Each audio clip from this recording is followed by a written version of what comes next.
Selamat siang semuanya, perkenalkan nama saya Nen Pabdan Kiana Ketahanan dengan NIM G002529. Saya dari kelompok K6 dan ingin membawakan laporan anatomi. Yang pertama, mengenai Dava yang sedang maraton nonton One Piece dari episode 1 yang melihat bahwa Zoro sering berlatih angkat beban dan punya perut six pack. Dava juga ingin punya perut six pack seperti Zoro dan memutuskan untuk mulai latihan. Namun ia bingung harus melatih otot apa sehingga ia bertanya kepada kamu yang kebetulan sedang mempelajari anatomi abdomen. Yang perlu saya jelaskan adalah pembagian lapisan dinding abdomen antara lateral dan juga posterior, lalu mengenai sistem otot dan mengenai organ retroperitoneal serta intraperitoneal. Yang pertama, mengenai anterolateral. Jadi di dinding abdomen ini terdapat lapisan dari luar ke dalam. Di anterolateral, yang pertama itu ada kulit, yang kedua ada fascia superficialis, yang juga ada fascia kamper, yang dibagi menjadi fascia kamper dan juga fascia scarpa, lalu ada fascia profunda, lalu ada musculi et aponeurosis yang termasuk ke musculus obliquus internus abdominis, musculus obliquus internus abdominis, musculus transversus abdominis, musculus rectus abdominis, serta musculus pyramidalis abdominis. Lalu ada fascia transversalis, fascia extraperitonealis yang merupakan jaringan lemak, dan yang terakhir dan pada dalam adalah peritoneum parietal.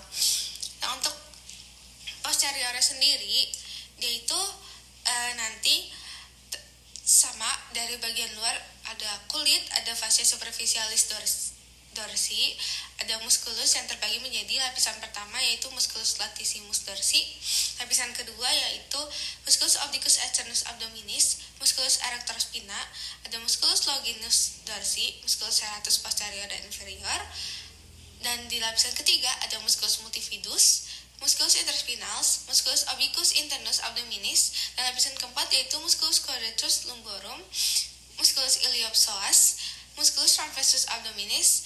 Yang keempat itu lapisannya adalah fascia extraperitonealis serta peritoneum parietal. Nah, untuk kulit, lapisan pertama di superficial ini tuh ada tadi kan fascia kamper dan juga fascia scarpa.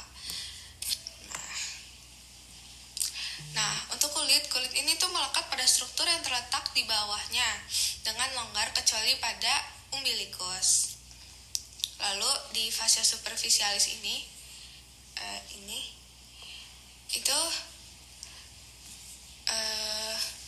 dia tuh ada dua kan, ada fascia kamper dan juga fascia scarpa. Fascia kamper disebut sebagai ada panniculus adiposus atau lamina superficialis. Untuk fascia scarpa, dia ini nanti ada stratum membranosum atau lamina profunda. Nah, di atas umbilikus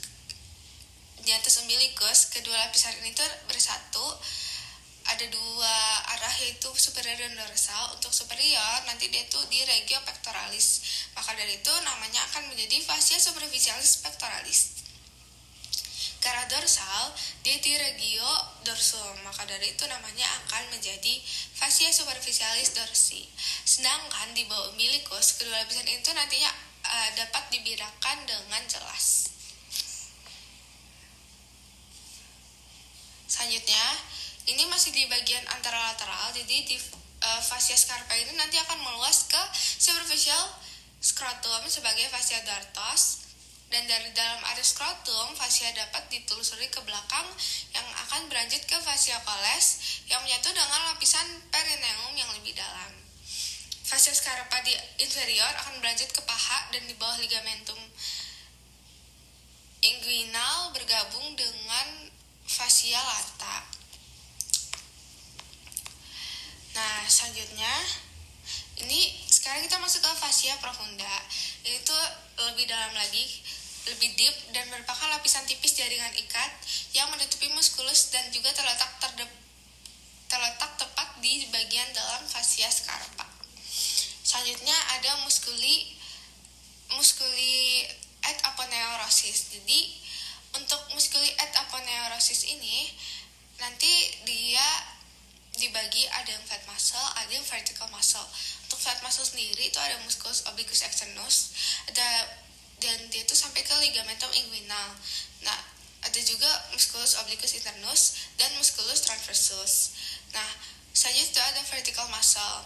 Jadi dia akan ada musculus rectus abdominis yang mana terbentuk intersection tendine. Jadi ini tuh untuk membuat terbentuknya abs. Ada processus siboideus dan juga ada di umbilicus serta musculus pyramidalis.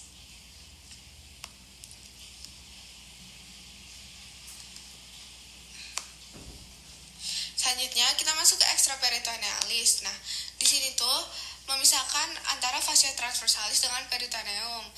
Fascia ini berisi dengan jaringan lemak.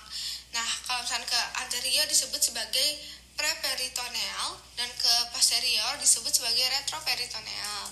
Di sini tuh ada viscera retroperitoneal dan viscera intraperitoneal.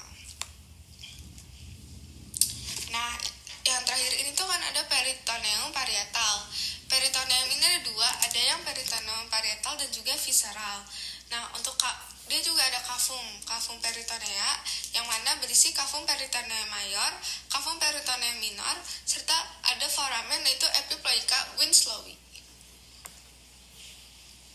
Nah, selanjutnya ini tuh lapisan di dinding abdomen bagian posterior. Cuman yang sebelah kanan ini termasuk ke anterolateral ya. Untuk yang posterior ini dari luar ke dalam ada kulit, ada fascia superficialis dorsi, musculus yang dibagi menjadi 4 lapisan. Lapisan pertama diisi oleh musculus latissimus dorsi, kedua yaitu musculus obliquus internus abdominis, musculus erector spina, musculus longissimus dorsi, dan musculus serratus posterior inferior. Untuk lapisan ketiga ada musculus multifidus interspinals, obliquus internus abdominis. Serta lapisan keempat ada quadratus lumbronum, iliopsoas, transversus abdominis, dan kelimanya sama seperti di anterolateral yaitu fascia extraperitonealis serta peritoneum parietal. Selanjutnya ada organ intraperitoneal serta retroperitoneal. Nah, bedanya itu kita bisa menghafalkan bagian retroperitoneal dengan set Packer yang termasuk itu ada suprarenal gland, aorta, duodenum, pankreas, ureter, colon ascendens, descendens, kidney, esophagus, serta rectum. Nah, sisanya dari yang lain itu merupakan organ intraperitoneal yang sebenarnya singkatannya itu bisa disebut sebagai Saltzis. Oke. Selanjutnya itu laporan kedua. Jadi Rama gemar menonton Tan Boyke di YouTube setelah melihat dia makan mie pedas dan ayam goreng. Rama langsung memasak 2 bungkus mie pedas dan membeli 2 porsi ayam goreng. Keesokan harinya Rama curhat ke kamu karena merasakan sakit perut hingga kerongkongannya terasa panas. Kamu pun curiga Rama mengalami GERD. Jelaskan anatomi gaster beserta dengan sphincter yang ada di gaster. Oke, jadi nah, jadi ini merupakan gambar gaster. Gaster sendiri terdiri atau dibagi dengan 3 bagian.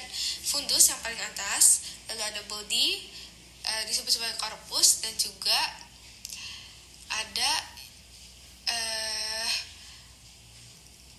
pars pylorica. Jadi antara fundus dan corpus dia itu ada pars cardiaca. Nah, itu adalah 4 bagian dari gaster.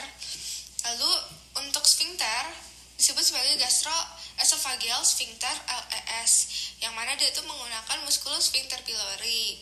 Nah, ini ada juga curvatura gastrica mayor dengan omentum maius, curvatura gastrica minor dengan omentum minus, dan orificium cardiacum setinggi dengan VTH 11 serta orificium pyloricum setinggi dengan VL1. Lalu di bawahnya ini ada omentum, ada yang maius dan juga ada yang minus. Nah, omentum maius ini tuh berisi beberapa ligamentum, ligamentum gastrolica, ligamentum gastripherenica, ligamentum gastrolienal, ligamentum splenorenal. Nah, untuk yang minus, ini ada ligamentum hepatoduodenal yang mana berisi vena porta hepatis, arteri hepatica propria, ductus cholecocus, dan juga plexus hepaticus. Serta ada ligamentum gastrohepaticum. Selanjutnya kita masuk ke Raka. Jadi Raka, seorang siswa kelas 11, dia ini merasa perutnya sakit sejak pagi. Awalnya rasa nyeri muncul di sekitar pusar dan hanya terasa seperti keramlingan. Namun beberapa jam kemudian, nyeri tersebut berpindah ke bagian kanan bawah perut dan semakin tajam. Raka juga merasa mual, hilang nafsu makan, dan ketika teman sekelasnya menekan sedikit area tersebut, rasanya bertambah hebat.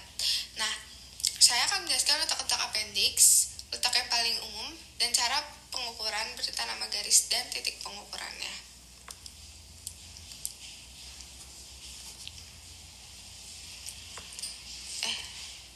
Jadi appendix veriformis, letak appendix ini menurut Monro Pitcher, dia ini diukur dari sias dextra ke umbilicus. Pangkal appendix terletak dengan 1/3 lateral garis Monro Victor yang disebut dengan titik McBurney. Dan menurut garis Lanz, diukur dari sias dextra sampai sias sinistra. Ujung appendix adalah pada titik 1/6 lateral dextra.